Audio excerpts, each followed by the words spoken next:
Hello students, देखो concept of physics का chapter है electric field and potential. Question number है 53। देखो क्वेश्चन क्या कहता है कि a uniform electric field 10 Newton पर coulomb exists in the vertically downward direction. Find the increase in the electric potential as one goes up through a height of 50 centimeter. तो देखो यहाँ पर इंक्रीज इन पोटेंशियल एनर्जी निकालना है। तो electric field का direction जो है वर्टिकली डाउनवर्ड दे रहा है।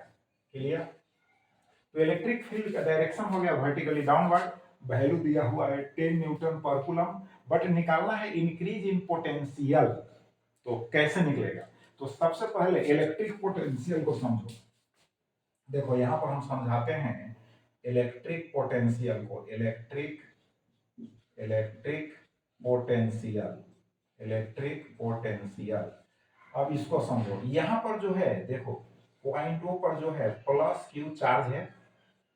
अब ये प्लस क्यू चार्ज है, इसको हम पॉइंट चार्ज कहें या सोर्स चार्ज कहें, बात एक ही हुई। तो ये अपने अराउंड में जो है इलेक्ट्रिक फील्ड प्रोड्यूस करेगा। तो इसके इलेक्ट्रिक फील्ड का जो डायरेक्शन होगा वो आउटवर्ड होगा, जिसको हम यहां दिखा दिए। ठीक है, इंफिनिटी तक।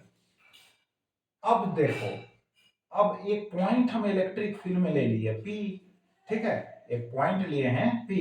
अब टेस्ट चार्ज को समझना है, तो टेस्ट चार्ज पहले समझा चुके हैं। टेस्ट चार्ज को समझा चुके हैं। अब टेस्ट चार्ज को पॉजिटिव सेंस में लेते हैं, यह भी समझा चुके हैं। तो जब टेस्ट चार्ज जो है यानी ये स्मॉलर चार्ज है यार, तो टेस्ट चार्ज पॉजिटिव सेंस में लेंगे तो यूनिट टेस्ट चार्ज को, है ना, यूनिट टेस्ट चार्ज को कहां से लाना है? इंफिनिटी से लाना है। अरे भाई, तो खुद थोड़ा चलाएगा, क्योंकि देखो देखो फील्ड प्रोड्यूस करने वाला जो पॉइंट चार्ज है और जो सोर्स चार्ज है वो पॉजिटिव है।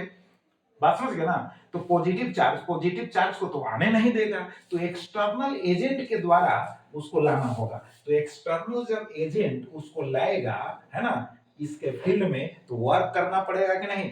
तो यूनिट टेस्ट चार्ज को इंफिनिटी से पॉइंट P पर लाने में जितना वर्क डन एक्सटर्नल एजेंट को करना पड़ेगा, ठीक है, उसी वर्क डन को इस पॉइंट पर हम कहेंगे इलेक्ट्रिक पोटेंशियल। बात समझ गए?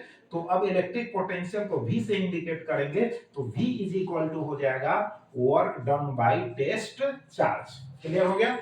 तो वर्क डन बाय हो गया टेस्ट चार्ज, इसी को कहेंगे हम इलेक्ट्रिक पोटेंशियल। अब पोटेंशियल डिफरेंस भी समझ लो, तो फिर यहां अगेन हम बतला दे रहे हैं। देखो इंफिनिटी हो गया, यहां पर हो गया आपका पॉइंट चार्ज हो गया पॉइंटों पर। अब देखो एक पॉइंट हम लिया A और दूसरा पॉइंट लिया B। ठीक है, अब टेस्ट चार्ज को यहां प्लेस किए। अब यहां से, ठीक है, यहां से टेस्ट चार्ज को यहां लाएंगे। बात समझ गए? तो पोटेंशियल्स में डिफरेंस होगा कि नहीं? तो यहां का पोटेंशियल समझ लो, यहां का जो पोटेंशियल होगा, इस पॉइंट का पोटेंशियल होगा VA और इस पॉइंट का जो पोटेंशियल हो गया वह हो गया VB। क्योंकि इंफिनिटी से, फिर वही डिफिनेशन याद रखना, इंफिनिटी से यूनिट टेस्ट चार्ज को यहां लाएं तो कितना वर्क करना पड़ा? VA। फिर इंफिनिटी से यूनिट टेस्ट चार्ज को यहां तक ले आए तो कितना वर्क करना पड़ा? VB। तो यहां पर पोटेंशियल हो गया VB, यहां पर हो गया VA। अब डिफरेंस क्या हुआ? VB माइनस VA हो गया। तो उसको हम कहेंगे पोटेंशियल डिफरेंस कहेंगे। क्या कहेंगे? Potential difference. तो पोटेंशियल जो डिफरेंस होगा दिस इज इक्वल टू हो जाएगा VB माइनस VA। इतना तो समझ गए, पोटेंशियल डिफरेंस हो गया। अब पोटेंशियल डिफरेंस एंड क्या कहते हैं इलेक्ट्रिक फील्ड में रिलेशन को देख लो। यहां पर रिलेशन को यहां पर हम लिख दे रहे हैं कि देखो इलेक्ट्रिक फील्ड हो गया E, रिलेशन याद रखना, रिलेशन, ठीक है, रिलेशन याद रखना है। इलेक्ट्रिक फील्ड हो गया E is equal to minus हो गया delta V by delta R। अब डेल्टा R का मतलब समझो A एंड B, है ना, 2 पॉइंट्स है ना, तो दोनों पॉइंट्स के बीच का जो डिस्टेंस हो गया उसको समझो डेल्टा R। और डेल्टा V का मतलब समझो VB माइनस VA, यानी यह जो हुआ डेल्टा हो गया V। अब क्लियर कट समझ में आ गया। तो E इज इक्वल टू होता है minus delta V by delta R। इसी का लिमिट लोगे तो लिमिट लेने पर हो जाएगा E इज इक्वल टू हो जाएगा माइनस dV बाई होगा dR। तो हम दोनों से न्यूमेरिकल प्रॉब्लम को सॉल्व कर सकते हैं। तो देखो अब क्वेश्चन में आ जाओ। अब जाना है नीचे से ऊपर, नीचे से ऊपर। तो नीचे से ऊपर है डेल्टा आर हो गया, और इसका वैल्यू कितना दिया हुआ है 50 सेंटीमीटर दिया हुआ है। 50 सेंटीमीटर दिया हुआ है कि नहीं, उसको मीटर में बदल लेंगे। डायरेक्शन तो क्लियर हो रहा है, अपोजिट है। तो यहां पर हमको लिखना होगा डेल्टा भी, यानी डेल्टा भी का मतलब हो गया वीबी माइनस हो गया वी। आप समझ गए कि नहीं, ऐसे है उसको ऐसे ले लेना है, बात समझ गए कि नहीं। तो ये हो गया माइनस ई इंटू हो जाएगा delta R. Minus E into क्या होगा डेल्टा आर हो गया, वैल्यू रख दो माइनस यहाँ 10 और यहाँ पर हो जाएगा डेल्टा आर। जस्ट आप फिगर से स्पष्ट है कि माइनस होना चाहिए 50 बाई 100, क्योंकि 50 सेंटीमीटर है। तो 50 सेंटीमीटर है तो उसको मीटर में बदलोगे तो 100 से डिवाइड कर दो, बात समझ गए ना। और डायरेक्शंस देख ही रहे हो, उस आधार पर यहाँ हमको नेगेटिव साइन लगाना पड़ेगा। तो दिस इज इक्वल टू हो गया माइनस माइनस प्लस, और यहाँ हो गया कितना, यानी प्लस हो गया 5 वोल्ट हो जाएगा। देखो पोटेंशियल का यूनिट वोल्ट, तो पोटेंशियल डिफरेंस का भी यूनिट वोल्ट ही होता है। क्लियर हो गया आंसर 5 वोल्ट। अब नेक्स्ट क्वेश्चन देखते हैं। नेक्स्ट मोस्ट इंपॉर्टेंट क्वेश्चन देखते हैं। नेक्स्ट है, देखो क्वेश्चन है 54, सॉरी क्वेश्चन हो गया 54। क्वेश्चन नंबर 54, 12 जूल कहता है 12 जूल है ना of work, 12 joule of work has to be done against हो गया against an existing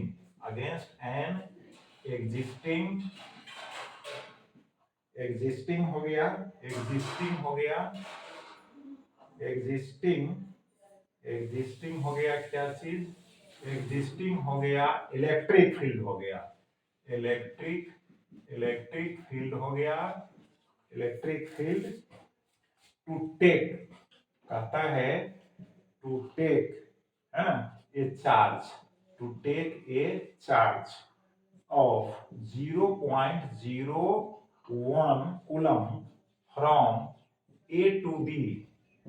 A to B means हुआ from point A to B. How much is the potential difference? कहता है how much है ना is the potential difference, यानी PD, short में लिख दिए potential difference यानी PD, यानी इसमें VB माइनस हो गया VA, यही फाइंड आउट करना है। तो देखो क्वेश्चन कर रहा है 12 joule of work has to be done against an existing electric field to take a charge of 0.01 coulomb from A to B. How much is the potential difference? देखो just हम समझाएं यहाँ पर, देखो 12 जूल, यहाँ पर हम फिगर बना के समझा रहे हैं। देखो यहाँ प्लस कैपिटल Q चार्ज हो गया जो फील्ड प्रोड्यूस करेगा अपने चारों तरफ ऑल राउंड। तो इसको हम सोर्स चार्ज कहें या पॉइंट चार्ज कहें, बात एक ही है। अब इसके इलेक्ट्रिक फील्ड को हम दिखा दिए, ऐसे इलेक्ट्रिक फील्ड इंफिनिटी की ओर जा रहा है, ठीक है। अब यहाँ पर ए पॉइंट ले लिए, यहाँ पर बी पॉइंट ले लिए, बात समझ गए। अब यहाँ पर पोटेंशियल हो गया वी, यहाँ पर पोटेंशियल हो गया वी बी, बात समझ गए। तो कहता है कि कितना चार्ज को लाने में, यानी Q इज इक्वल टू है 0.01 कूलम। इस चार्ज को A से B तक लाने में जो वर्क डन होगा, बात समझ गए, वह वर्क डन W होगा। क्या हुआ, W हुआ, बात समझ गए। देखो Q is equal to 0.01 coulomb है, तो इस चार्ज को A से B तक लाने में जो वर्क डन हुआ वह W हो गया। तो W जो हो गया वर्क डन हो गया है ना, इज इक्वल टू W। अब निकालना क्या है, how much is the potential difference, work done तो दिया हुआ है, तो पोट लगा दो यहाँ formula, potential difference VB minus VA is equal to work done. अब बाई चार्ज होगा कि नहीं, बात समझ में आ रहा है? अरे पोटेंशियल इज इक्वल टू होता है वर्क बाय चार्ज, तो potential difference is equal to क्या होगा, वर्क बाय चार्ज ना होगा, यहां होगा पोटेंशियल डिफरेंस में क्या होगा कि ए से बी तक, यानी इलेक्ट्रिक फील्ड में एक पॉइंट से दूसरे पॉइंट तक अगर हम यूनिट चार्ज को लाते हैं तो वह हो जाएगा यूनिट चार्ज को लाने में, है ना, पोटेंशियल डिफरेंस कहलाएगा। तो potential difference is equal to होगा वर्क बाय चार्ज, यानी यहां से यहां लाने में यूनिट चार्ज को, यूनिट पॉजिटिव चार्ज को जो वर्क करना पड़ेगा वही ना पोटेंशियल डिफरेंस कहलाएगा।